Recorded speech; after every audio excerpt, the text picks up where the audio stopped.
दोस्तों, क्या आप लोगों ने कभी भी ये सोचा है कि गाड़ी पेट्रोल के बजाय पानी पे चले? तो टोयोटा इस कॉन्सेप्ट के ऊपर जोरों शोर से काम कर रहा है। टोयोटा ये चाहता है कि वो एक कम्प्लीटली इको फ्रेंडली कार बनाए और जो बिल्कुल कार्बन डाइऑक्साइड रिलीज ना करे। We're talking about a game changer. Game changer that's going to change the landscape.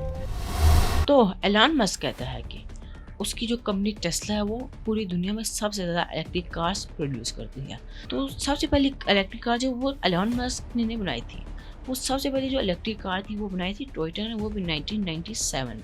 अस्सलाम वालेकुम दोस्तों, मेरा नाम है अब्दुल भाई। दोस्तों, आज की इस वीडियो में हम लोग बात करने जा रहे हैं वाटर इंजन के ऊपर। तो बगैर देर के चलिए शुरू करते हैं अपना वीडियो। दोस्तों, टोयोटा जो वो कभी भी मार्केट के ट्रेंड्स फॉलो नहीं करता, वो बल्कि वो मार्केट में एक ट्रेंड सेट करता है और बाकी जो कैपिटल या बड़ी बड़ी जो कंपनीज होती हैं वो उन ट्रेंड्स को फॉलो करती हैं। और ऐसे ही 1990s में हुआ था जब टोयोटा ने अपनी पहली इलेक्ट्रिक कार बनाई थी। तो टोयोटा ने जो है कुछ टाइम बाद उस इलेक्ट्रिक कार्स की प्रोडक्शन को रोक दिया। क्यों? क्योंकि उसने अपने उस इलेक्ट्रिक कार के मॉडल को गौर से स्टडी किया, डीप स्टडी किया और उसमें उसको कुछ फ्लॉस नजर आए, जिसकी वजह से टोयोटा को अपनी उन इलेक्ट्रिक कार्स की प्रोडक्शन को ही रोकना पड़ा। क्यों? क्योंकि वो फ्लॉस ठीक नहीं होते थे। तो चलिए जानते हैं कि वो फ्लॉस क्या थे। तो दोस्तों, इलेक्ट्रिक कार में जो हम लोग इलेक्ट्रिसिटी फील करते हैं वो कहाँ से आती है? वो फॉसल फ्यूल्स और नेचुरल गैसेस को जला के आती है, उनको बर्न करके आती है। और इस इलेक्ट्रिसिटी प्रोड्यूस करने के प्रोसेस में बहुत ज्यादा कार्बन डाइऑक्साइड रिलीज होती है, तो इनडायरेक्टली ही सही, लेकिन इलेक्ट्रिक कार जो है वो रोड पे चलते हुए कार्बन डाइऑक्साइड रिलीज कर रही ही होती हैं। और इसी के साथ साथ जो बैटरीज उन कार्स में लगी हुई थी वो लिथियम, कोबाल्ट, निकल जैसे रियल मेटल्स की बनी हुई थी, जो माइनिंग करके और बहुत ज्यादा कार्बन डाइऑक्साइड एयर में रिलीज करके निकाली जाती हैं जमीन से। और इन बैटरी की जो लाइफ टाइम होती है वो सिर्फ 20 से 25 साल होती है, उसके बाद हमें ये रिप्लेस करनी पड़ती है। और इसी के साथ साथ एक ट्विस्टिंग पॉइंट ये है कि जब एक इलेक्ट्रिक कार शोरूम में पहुंचती है तो वो 13,608 kilogram of carbon dioxide air में रिलीज कर चुकी होती है। तो यही फ्लॉ था जिसकी वजह से टोयोटा ने जो है वो अपनी ईवीज का प्रोडक्शन रोक दिया था और वो नॉर्मल कार्स को बेहतर करने में जोरों शोर से लग गए और उनकी डेवलपमेंट को इंक्रीज करने लगे। तो दोस्तों, टोयोटा का स्टार्टिंग से ही मानना है कि फ्यूल जो है वो इंजन से ज़्यादा मैटर करता है। जितना ज़्यादा अच्छा फ्यूल होगा, जितना ज़्यादा बॉन्ड्स बनाने वाला फ्यूल होगा, वो इतनी अच्छी परफॉर्मेंस देगी कार। और जो सबसे ज़्यादा बॉन्ड्स बनाने वाला आइटम है वो है कार्बन। इसी के साथ साथ एक और आइटम है हाइड्रोजन। हाइड्रोजन जो है वो साइज में बहुत ज़्यादा छोटे होते हैं, तो वो फ्यूल टैंक में बहुत ज़्यादा कॉम्पैक्ट आके आ सकता है। जहाँ अगर हम लोग कार्बन डाइऑक्साइड की बात करते हैं कि 24 बॉन्ड्स वाले कार्बन डाइऑक्साइड के 4 मॉलिक्यूल्स एक फ्यूल टैंक में आ जाते हैं, तो वहीं एक बॉन्ड वाले 100 हाइड्रोजन के मॉलिक्यूल्स हैं वो फ्यूल टैंक में आ जाते हैं। और 2 हाइड्रोजन के जो एटम्स होते हैं उनकी जो बॉन्डिंग होती है वो बहुत ज़्यादा स्ट्रॉन्ग होती है।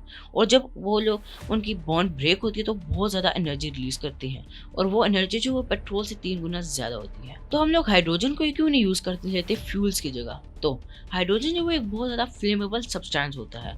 तो हाइड्रोजन को अपनी कार्स के फ्यूल टैंक में लेके चलना एक टाइम बॉम्ब को अपनी गाड़ी में लेके चलने से कम नहीं है। लेकिन सिर्फ प्योर हाइड्रोजन ही जो है वो फ्लेमेबल होता है। एक इम्प्योर हाइड्रोजन जो होता है वो फ्लेमेबल नहीं होता है। और हमें इम्प्योर हाइड्रोजन कहाँ से मिल सकता है? वाटर से, क्योंकि वाटर का फॉर्मूला है H2O। जब हम लोग हाइड्रोजन को ऑक्सीजन से सेपरेट करेंगे तो हमें एक इम्प्योर हाइड्रोजन मिल जाएगा जो फ्लेमेबल नहीं होगा। लेकिन फिर एक और सवाल उठता है कि हम लोग हाइड्रोजन को ऑक्सीजन से कैसे सेपरेट करेंगे? तो हम लोग यहाँ पे भी वही सेम प्रोसेस यूज़ करेंगे जो हम लोग हाइड्रोजन कार्स के फिलिंग स्टेशन में करते हैं। हाइड्रोजन कार्स के फिलिंग स्टेशन में क्या होता है कि वाटर जो होता है उसमें इलेक्ट्रिसिटी ऐड कर देते हैं और इलेक्ट्रोलिसिस के प्रोसेस के थ्रू उस पानी में से जो है वो हाइड्रोजन के आइटम्स को सेपरेट कर लिया जाता है और ऑक्सीजन के जो मॉलिक्यूल्स रह जाते हैं पीछे उनको जो है वो एनवायरनमेंट में रिलीज कर दिया जाता है। और जो पीछे हम लोगों ने हाइड्रोजन सेपरेट की होती है वो हम लोग कार्स के फ्यूल टैंक में फिल कर देते हैं। अगर टोयोटा इसी प्रोसेस को एक छोटे लेवल में करने में कामयाब हो जाता है और उसको अपनी कार्स में इंस्टॉल कर देता है तो वो एक वाटर इंजन बनाने में कामयाब हो जाता है। क्यों? क्योंकि जब हम लोग कार के फ्यूल टैंक्स में पानी को फिल करेंगे और वो उस जगह पे जाएगा जहाँ पे वो प्रोसेस होगा, तो वहाँ पे जाके जितनी हाइड्रोजन कार को रिक्वायर होगी उतना पानी जाएगा उसमें, उतनी इलेक्ट्रिसिटी उसको प्रोवाइड की जाएगी। तो एक और बात आती है कि इलेक्ट्रिसिटी कहाँ से प्रोवाइड होगी?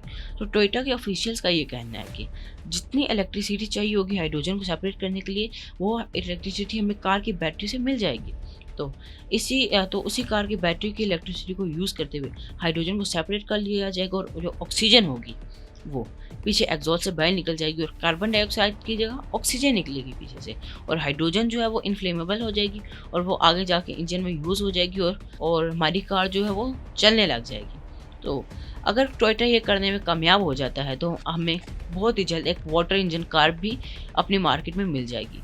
लेकिन जहाँ पे हाइब्रिड और इलेक्ट्रिक कार इतनी ज़्यादा महंगा, वहीं अगर ये वाटर इंजन कार मार्केट में आ गई तो वो इनसे 3 से 4 गुना ज़्यादा महंगी होगी और आम लोग या मिडिल क्लास लोग तो उसको बिल्कुल अफोर्ड ही नहीं कर पाएंगे। उस कार को सिर्फ अमीर लोग ही अफोर्ड कर पाएंगे। और इसी के साथ साथ एक और इंटरेस्टिंग बात ये कि टोयोटा जो एक हाइड्रोजन कार पहले ही बना चुका है, और अगर टोयोटा इसी मेहनत और लगन से लगा रहा हो तो बहुत ही जल्दी हमें एक वाटर इंजन कार अपनी मार्केट में देखने को मिल जाएगी। तो दोस्तों आज के लिए बस इतना ही। आप लोगों से अगली दफ़ा मिलूंगा एक नई वीडियो या एक नए टॉपिक के साथ। तब तक के लिए अल्लाह हाफिज।